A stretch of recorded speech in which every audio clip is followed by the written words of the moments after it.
খুনি ফ্যাসিবাদী শেখ হাসিনা এবং তার খুনি মন্ত্রিসভা এবং প্রশাসনের হাতে তাদের বিরুদ্ধে আইনানুগ ব্যবস্থা গ্রহণ সহ তাদের বিচার কার্যক্রমকে দৃশ্যমান পর্যায়ে উন্নতি করতে হবে। আজও পর্যন্ত সেগুলো বিষয় নিয়ে এদেশের মানুষ আশ্বস্ত হতে পারেনি। বাংলাদেশের বিগত জুলাই এবং আগস্ট বিপ্লবের প্রতিটি অংশীজনকে আমি হেফাজতে ইসলামের পক্ষ থেকে উদাত্ত আহ্বান জানাতে চাই। বিগত 15 বছরের ফ্যাসিবাদী আমলে আমরা যারা রক্ত দিয়েছি রাজপথে, জীবন দিয়েছি রাজপথে, সকলকে আমি অ্যাড্রেস করি।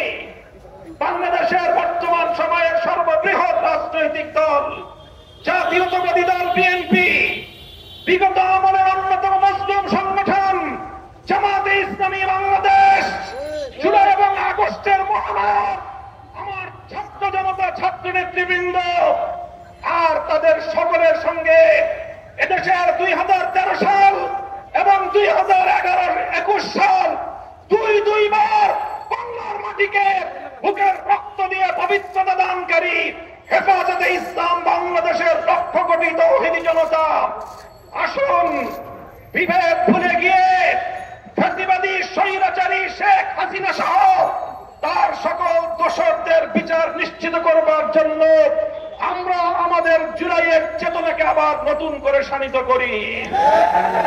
প্রফেসর ডক্টর ইউনূস সাহেব জাতির অভিভাবকত্বের দায়িত্ব গ্রহণ করেছেন। আমাদের সেনা প্রধান, বাংলাদেশের অন্যতম স্তম্ভ, যার যার জায়গা থেকে আপনারা দায়িত্ব পালন করুন। আপনারা ব্যক্তিগত মান অভিমান এবং ক্ষোভ থেকে এদেশের 18 কোটি মানুষের স্বপ্নকে ফিকে হতে দিতে পারেন না। এদেশের মানুষের অনেক স্বপ্ন রয়েছে, এদেশের অনেক মা তার সন্তান হারিয়েছে, তাদের চোখের অশ্রু এখনো শুকিয়ে যায়নি, শহীদের রক্তের দাগ এখনো বাংলার রাজপথ থেকে মুছে যায়নি।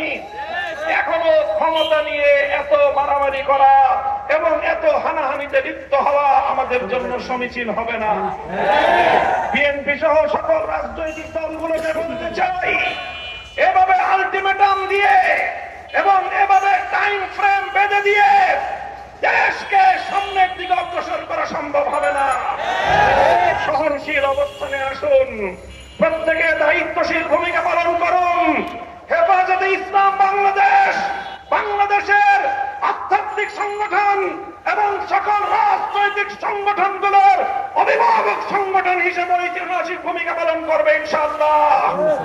হেফাজতে ইসলামের মঞ্চ থেকে আমি আমাদের বাংলাদেশের এই ক্রান্তিকালের ত্রাতা হিসেবে আবির্ভূত অধ্যাপক প্রফেসর ডক্টর ইউনূস সাহেবকে আহ্বান জানাতে চাই, আপনি আপনার সংস্কার কার্যক্রম সুসম্পন্ন করুন।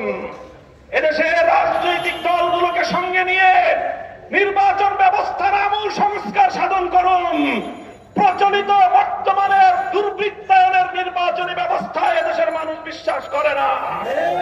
এই দুর্বৃত্তপনার নির্বাচনের মাধ্যমে কিছু দুর্বৃত্তরাই সংসদ সদস্য হতে পারে, ভালো মানুষের সংসদ সদস্য নির্বাচিত হওয়ার কোন ব্যবস্থা নেই।